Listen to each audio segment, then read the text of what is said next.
Radamés Manosso aqui em Curitiba. Este é um vídeo da série Os Desajustados, em que nós falamos sobre alguns grupos da sociedade que têm essa característica. Eles são desajustados do ponto de vista econômico ou do ponto de vista demográfico. Deixa eu explicar melhor. A sociedade cobra dos indivíduos algumas posições. Uma das coisas que a sociedade nos cobra é que você tenha atividade econômica, que você gere riqueza para a sociedade. Outra coisa que a sociedade costuma cobrar é que você forme família, que você case e tenha filhos para garantir a continuidade das gerações, para garantir que a sociedade em que você vive tenha continuidade, não vá sofrer um colapso populacional, não vá ter ali um declínio econômico em função de falta de natalidade.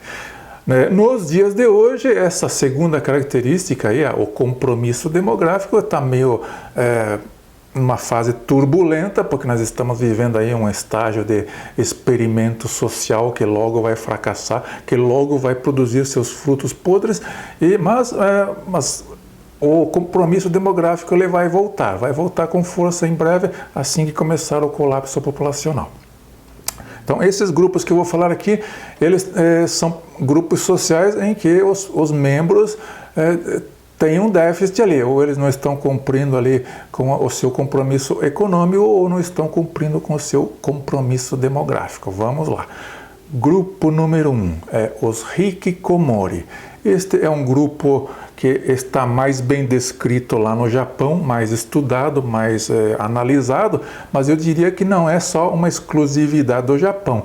Os Hikikomori, eles estão presentes em outros países também. Hikikomori, numa tradução livre, seria isolado em casa. É um grupo de jovens que realmente não sai de casa. Em alguns casos, eles não ficam isolados em seus quartos, não chegam nem a circular pela casa e vivem ali realmente isolados da sociedade, do mundo analógico, do mundo do frente a frente, olho no olho, levam uma vida ali reclusa dentro de seus quartos.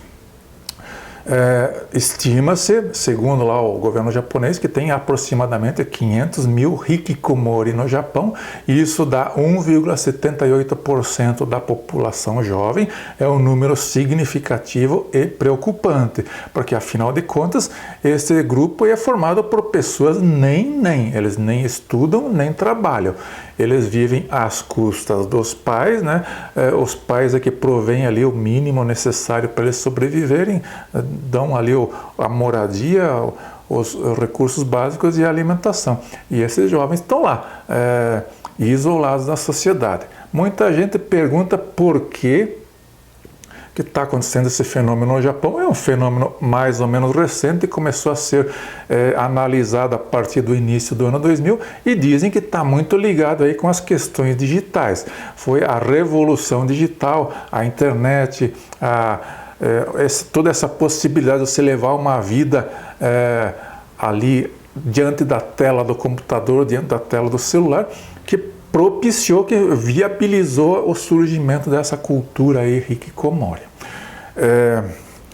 É preocupante porque a pergunta que não quer calar, né? O que vai acontecer com esses jovens aí quando o tempo passar, se eles não se inserirem no mercado de trabalho, se eles não se inserirem no mercado dos relacionamentos, e os pais não vão ficar para sempre, né? Algum momento vai dar uma situação bem ruim aí para os Hikikomori. Dizem que este fenômeno tem a ver com a cultura japonesa, porque é uma cultura muito exigente com o jovem. Desde criança, o japonês tem que apresentar bons resultados na escola, depois ele vai para o mercado de trabalho, ele tem que apresentar bons resultados no mercado de trabalho, e existe um grupo da sociedade que não consegue cumprir essas metas, que fica para trás. Então isso causa uma grande vergonha ali no jovem que não está conseguindo se inserir nesta sociedade japonesa altamente competitiva, e alguns deles realmente preferem fugir da sociedade, do convívio social, viver numa situação bastante isolada, e daí cria essa distorção, né, que prejudica o Japão em vários sentidos, porque é uma parcela significativa da sociedade que não está trabalhando, não está gerando riqueza. E no caso japonês tem a questão gravíssima, que é uma parcela da sociedade que também não está ali atendendo ao compromisso demográfico de gerar descendência, porque o Japão já está num declínio populacional severo, a população japonesa está diminuindo e a coisa vai ficar bem ruim lá para os japoneses. Segundo grupo que vamos falar aqui são os herbívoros japoneses, também conhecidos lá como Soushoku Danshi. Esse grupo tem uma característica, literalmente traduzindo o nome deles lá na versão japonesa, são comedores de grama. A designação herbívoros, nesse caso, se diz respeito ao fato de não é porque eles não comem carne propriamente, é porque eles não se relacionam com mulheres. Então, eles não comem outro tipo de carne. E, pelo que eu pesquisei, existem dois tipos específicos de herbívoros japoneses. Tem o herbívoro japonês que vive lá nas pequenas cidades no meio rural, e tem o herbívoro japonês dos grandes centros, e são bem diferentes um do outro. O que eles têm em comum é esse desinteresse pelo relacionamento com as mulheres. Não estão interessados em namorar, não estão interessados em casar, em fazer família, em fazer vucu-vucu com as mulheres. Eles são uma espécie de grupo assexuado, não desempenham ali aquele papel tradicional masculino do homem pegador, tal. Não é com eles. O herbívoro das zonas rurais, ali das cidades pequenas, ele é uma pessoa que não tem ambições profissionais. Ele se contenta em executar tarefas mais simples, levar uma vida minimalista, uma vida mais afastada aí do convívio social, e tá bom para eles. É uma vida minimalista, uma vida sem mulheres. Já o herbívoro dos grandes centros, ele tem uma característica um pouco diferente. São uns rapazes que aqui no Brasil a gente colocaria neles o rótulo de rapazes desconstruídos. Eles não são homens másculos, aquela masculinidade tradicional, mais viril, mais agressiva. Geralmente são um visual mais desconstruído. Tem interesse aí por questões de estética, de moda. Então eles procuram aí se vestir no modo fashion e tal. Digamos, estaria mais para aqueles rapazes que aqui no Brasil a gente chamaria de homem desconstruído. Isso que está acontecendo lá no Japão e em outros países da Ásia também, né? Chega a ser uma preocupação aí de governo esse assunto. O homem herbívoro, que, por exemplo, lá na China, a questão do homem herbívoro já chamou a atenção do governo, porque lá o governo chinês está interessado em homens viris, homens com aquela masculinidade tradicional. Dizem que não estão conseguindo nem mais recrutar soldados para o exército chinês lá compatíveis com as necessidades da função, porque o homem médio chinês lá está muito mimado, um pouco afeminado. Então esse comportamento do homem herbívoro japonês, e que se reflete em outros países aí com essa característica de homem desconstruído, alguns vão chamar de homem metrosexual, porque ele tem algumas características ali do comportamento feminino, de se interessar por questões de estética, de aparência, de visual. Então, isso também é um sinal de alerta para outros países do mundo, porque estes rapazes aí, herbívoros, metrosexuais, eles não estão muito interessados em cumprir ali o seu compromisso demográfico de se reproduzir, de formar família com mulheres e tal. Então aí mais um agravante lá para a crise demográfica japonesa. terceiro grupo que eu vou citar aqui é o grupo NEM. Esse está presente em todos os lugares, inclusive aqui no Brasil. Um NEM é um jovem que nem estuda nem trabalha. Então considera-se que você pode entrar para o grupo NEM se você estiver naquela faixa de idade entre 15 e 29 anos. Segundo o IBGE, aqui no Brasil, esta faixa de idades da população de 15 a 29 anos é composta por 20% de NEM. São pessoas que não estudam nem trabalham. Quando você reduz ali o recorte para o grupo entre 15 e 24 anos, aí essa população sobe para 35% da população. Ou seja, a cada 3 jovens, um é NEM, não está nem estudando nem trabalhando. Este é um assunto sério, porque esta população neném está acima dos limites aceitáveis, né? Vamos dizer, entre os jovens, o desemprego costuma ser mais alto do que entre a população geral, por causa da inexperiência do jovem, mas enfim, os números estão mais elevados do que seria um considerado aceitável e normal.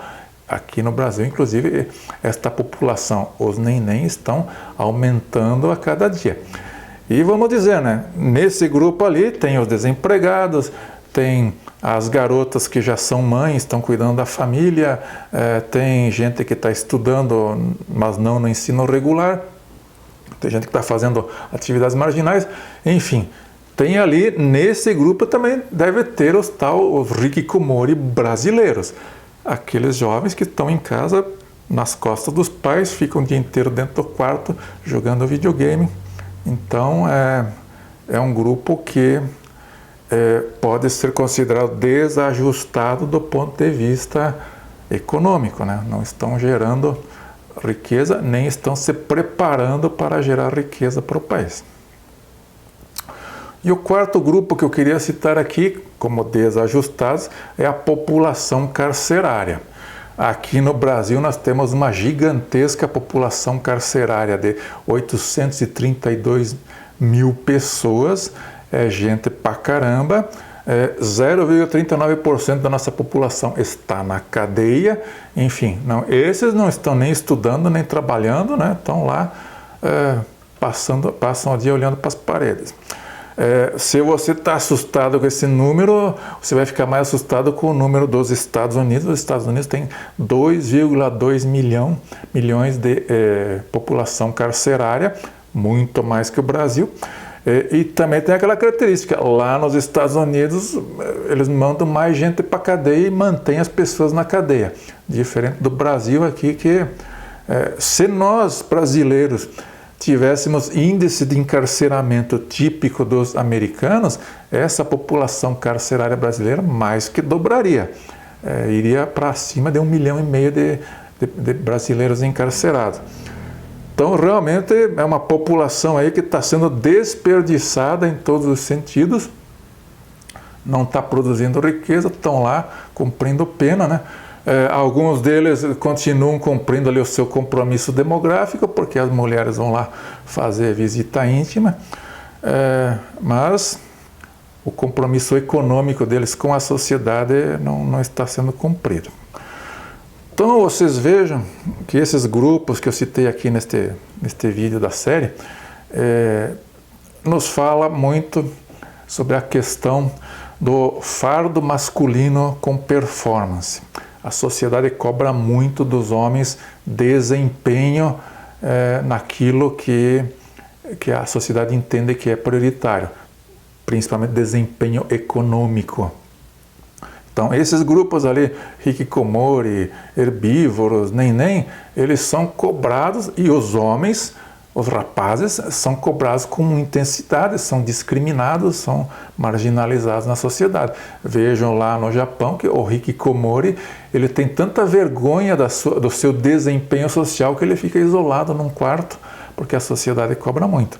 E cobra principalmente dos homens, cobra menos das mulheres. Em todo o mundo tem esta história de proteger o sexo feminino, porque o sexo feminino é o portador do útero, é a parte que tem que ser defendida prioritariamente. Então, a cobrança do sexo feminino é mais branda, não se cobra das mulheres tanto desempenho econômico, mas no passado cobravam bastante o desempenho demográfico, né? A mulher tinha que pôr filhos no mundo.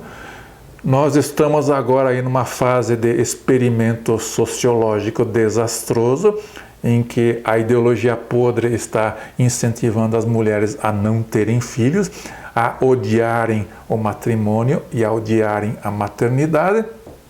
Está dando certo, as mulheres realmente estão fugindo do seu compromisso demográfico. Ali na frente o colapso populacional nos espera, vamos aguardar para ver. Acompanhe a série, obrigado por assistir, fui.